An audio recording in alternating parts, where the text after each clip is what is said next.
Hello everybody, this is episode 109 of the Pentagon Challenge.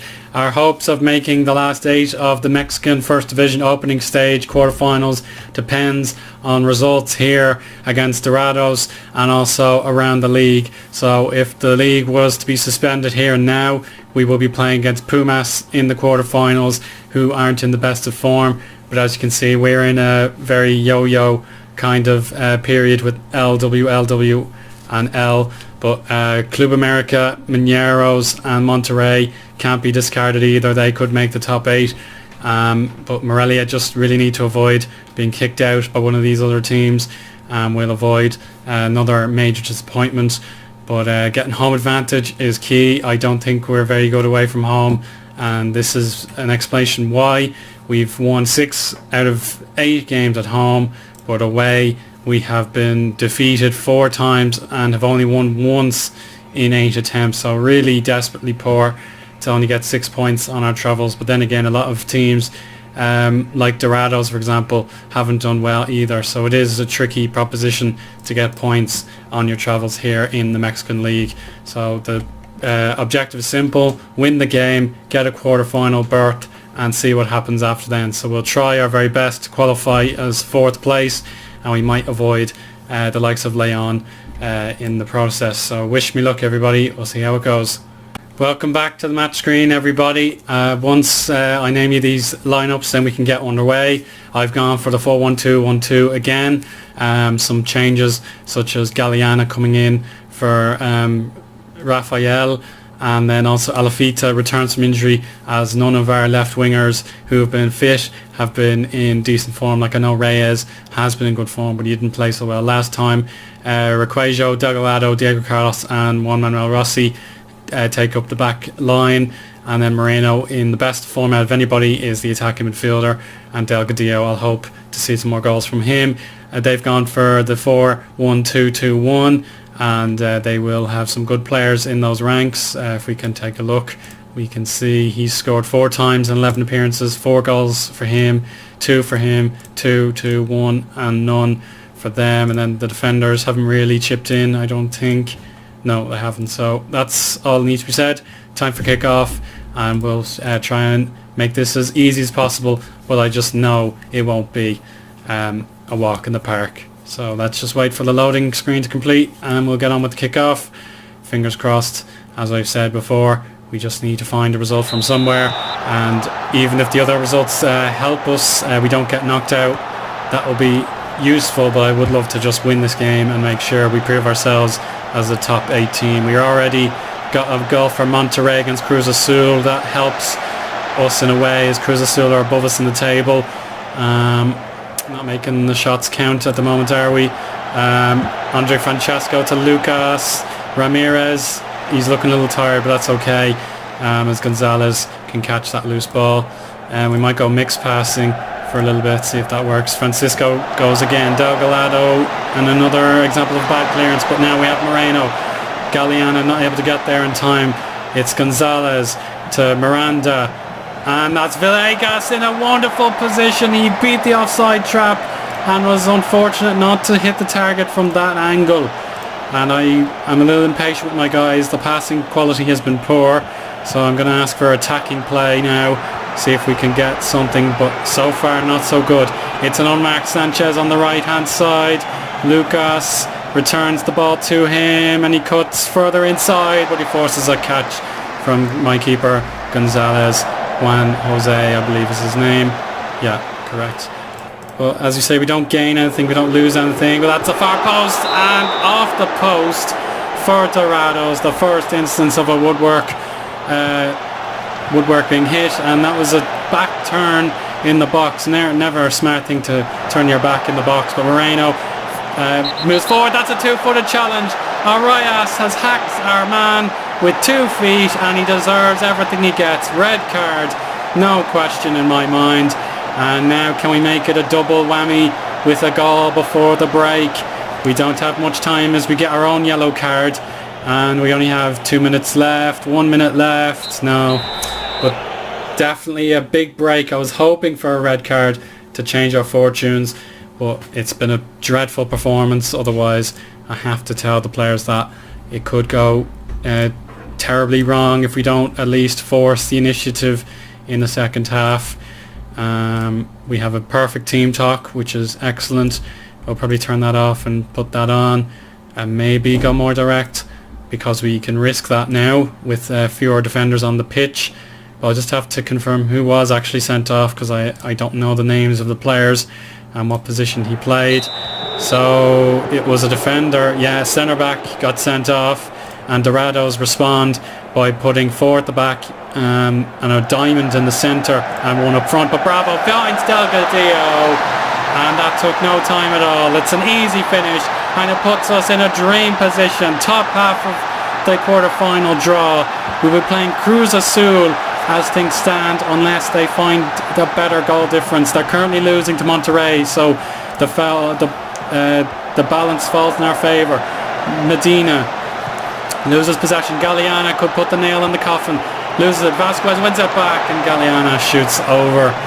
And an immediate goal kick finds Moreno. Delgadillo to Omar Bravo. Lovely cross, but Alafita should have done better. Just put it somewhere in the top of the net. And Delgado fires wide from the near post. And we have a few yellow cards of our own. We have lots of yellow cards. So I will cater to that very soon. But Delgadillo comes close. We win a fluke corner with the keeper being pushed out of play by momentum, and that's over the top for a goal kick. So we'll stay on our feet. No need to... Oh, just as I say, that's a red card for Requajo.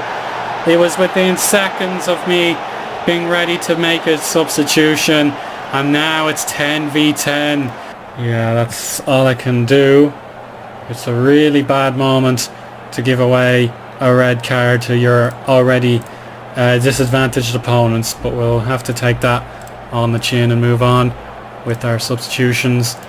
Now, what can they do from this free kick? Will they get the double whammy? No, Diego Carlos takes the leadership role there and clears it for an opportunity. Cruz Azul have equalised. They go into advantageous position, but either way we still have to play them. And that's a fumble around the box. It's finished by Jaime Delgadillo. And I wasn't paying much attention, but it was a scramble, and we can now worry about defending our lead. Stick to positions now, work the ball into the box. Perfect as far as I'm concerned. Defensive changes can also be made just to make sure he's fit for the quarterfinals. So well done, Morelia. We've peaked at the right moment. We've claimed a lot of points, 21 of them at home and only 6 away. So that goes to show how important it is to have home fixtures, and that's a good save by Graniolati, if I pronounce that right. And it was Alafita denied the third goal of the game, and now he's got a dead leg. Isn't that just perfect? He's struggled with injuries this campaign, and now he's going to have another dead leg to worry about. We'll just go structured now. The comeback will hopefully not be initiated here. Hernandez cutting inside, good tackle. Dorados still struggling without their centre back. There we go, quarterfinals, and it's 4th place in the league. Brilliant way to get ourselves moving into the quarterfinals. Delgadillo proving he wants that starting 11 position more than the other strikers, and I will have to make a case for him to play. But Requajo was dismissed at an uncomfortable time. We'll just have to avoid using him in the quarterfinals as he's suspended, and we'll say he's an important player.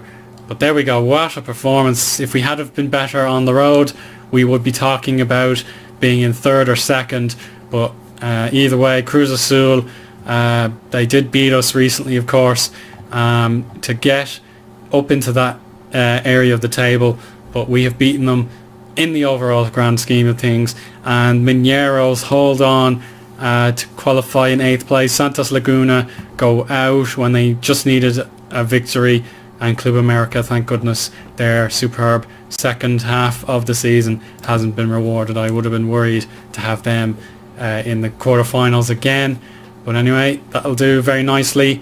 Tigres sack the manager. Now that is interesting. Would I consider betraying the trust of the club. Like, they're in the Champions League, are they? No, they're not. They didn't make the Champions League, so no, there's no use betraying a club that I'm getting used to in exchange for a club that isn't anywhere near a major continental tournament. So I'll look at that off camera just to see what the situation is. But Tigres sacked the manager after dominant runs with their predecessor.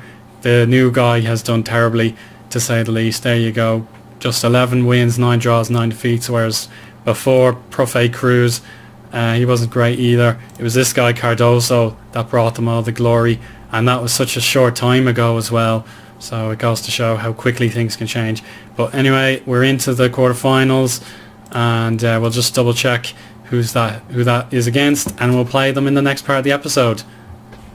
So there you go. It's Cruz Azul in the opening quarterfinal. First leg, it'll be away from home, so we get the home advantage in the second leg, which could prove very valuable indeed. But the likes of Querétaro and Pumas should be safe to go through, but Chivas versus Leon will be an exciting game that I would like to pay attention to as time goes on. We'll see you for that Cruz Azul match very soon indeed. Here is the continuation of episode 109, the crucial quarter-final of the opening stage, and the away record will have to change one way or the other as we play Cruz Azul in their Estadio Azul, of course, and any positive results will be all the sweeter if we can survive with so many injuries and suspensions plaguing our players. Just look at the fitness and sharpness of some of my players. For example, Vitor, I have no choice but to play him. He's in very bad shape. We've got Ngoyen trying to recover. We have Rafael and Alberto Reyes not looking great. Bravo plays again after starring against Dorados, as well as Carlos and Degollado. They must play. And then some of my substitutes are in poor nick. But the worst is, of course, my injuries and suspensions. Vasquez can't play, Rossi can't play, Requajo can't play, and Robles has torn his hamstring, so his career might be over. I can't see him becoming the player he once was after an injury like that, and already his physical attributes are going down. So we'll just have to try and work our way around that. So into the match screen we can now proceed. Cruz Azul will investigate their squad actually very quickly. They lost against Monterrey on the final day, which helped them or hindered them into 5th place in the league. Their manager likes to play long balls, and with the zonal marking closing down, it's going to be a tough encounter, but he's not a particularly star-studded manager, so it's just a matter of his squad probably being better than mine. But let's just see what kind of shape they're in. 2 injuries for him, 3 injuries actually, and then a few other minor ones. Fitness, is it good, is it bad? It's okay. I would admit their players are in slightly better fitness than mine, but it's just a matter of which team he plays, and if we can get a positive result here, then we should be in command for the home leg, which will be played in episode 110. We're waiting for the warm-up to be completed. I might just take a quick drink. Okay, here we go. The journalists reckon Cruz Azul have the advantage being at home, and the form is on their side. They've gone 4-4-2, which might work out for them. As you can probably tell, I've gone from the 4-2-2-1 attacking to a 4-3-2-2-1 or 4-1-2-2-1, excuse me. I get my numbers wrong. So it's flexible. I could put Vitor back into his regular position, but we won't try that so soon. Let's see what their sharpness is like. Not good, not bad, perfect, okay, good, and not so good. So I'm not sure what to make of that, but we'll definitely treat them with the utmost of respect, and we won't go on the offensive early into the game. I feel we have to be defensively solid to start the affair and make sure that we just retain the ball, keep a tempo nice and simple, and just do the rest of the game plan Let's see how it works. So just stay structured, make sure everyone understands what they have to do, and we need to prove a point, and there is revenge, exactly what's on my mind. No better time to get payback than when you're in a must not be humiliated quarter-final in the league. It's all the hard work of the previous 17 games on the line. Again, can we change the history at the second attempt? We don't want to be seen as flops in the all-important quarter-final stage. So let's get this crucial game underway and see what happens. They have the privilege of kicking off. Bravo for them. Kicks it straight out of play, and that should suit us absolutely fine. Possession not so good. Oh, Cruz Azul at the minute, and we have to get rid of this. Oh no! It's a dreadful, dreadful moment. How did he manage to flick that one in?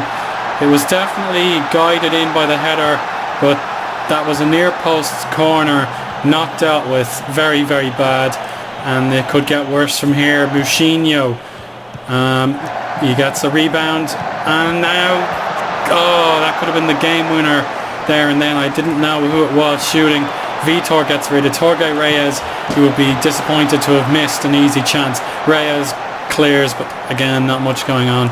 So I'm going to have to go counter-attack and flexible. We need to turn that off, be more expressive. Vitor commanding the centre midfield, but there's no one around him for nearly 20 yards, and this allows Bravo to attack. Jorge Reyes to the feet of Gonzalez, and it hammers home. 2 goals to 0 here, and my strategy has totally blown up in my face. It's flopped. My worst fears realised. Gonzalez could make it 3-0 from this difficult position. Bravo! Oh, he could do it. No, it's wide. It's Omar Bravo offside. We'll turn that off and turn on Rome from your positions. Hernandez from a long distance out hits our goalkeeper, but that is the worst case scenario. 2 goals to 0 to Cruz Azul, and that just means a total revamp is necessary. We might just push Nguyen forward rather than putting Vitor into the number 9 or number 10 position. On the left hand side, now on the right hand side, Vicente has a huge amount of space, and that's the 3rd goal I was absolutely dreading. And I'm afraid, ladies and gentlemen, we are not going to qualify for the semi-finals yet again. It doesn't matter if we got 4-0, it's all the same to me.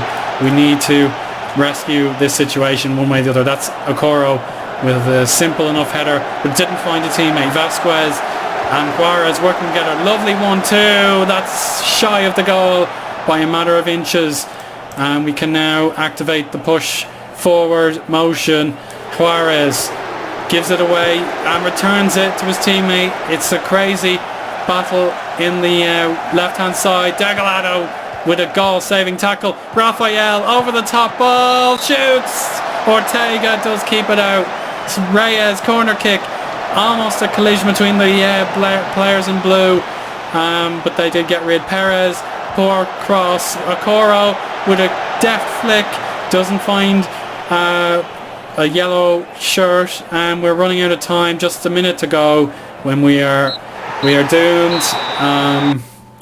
Shake of the head, definitely. That is well and truly a failure, guys. And it just means Morelia are testing my patience like Vasco da Gama, Cape Town did. They're losing these crucial games, and it just means we're not going to grow as an entity unless we start winning trophies. We lost the FA Cup in the group stage, and we're going to be knocked out in the quarterfinals unless our players can recover from those injuries and suspensions and come up with a Herculean performance. Otherwise, episode 110 is just going to be a dour and dross affair, and we'll just have to move on to the closing stage as quickly as possible. The Tigres job still tempts me. I don't know when they're going to hire a new manager, but the fact they came 16th after finishing very positively in the closing stage last year, it does worry me somewhat how poor they've done. But it does tempt me that kind of job for the long term. But as I say, I don't know what to do. Morelli are just getting on my nerves a little bit, and we'll have to rethink our position.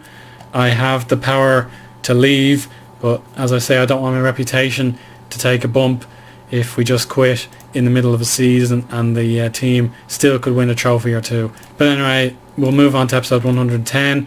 Thank you very much for watching. I hope you enjoyed, and I'll talk to you again soon. Bye bye.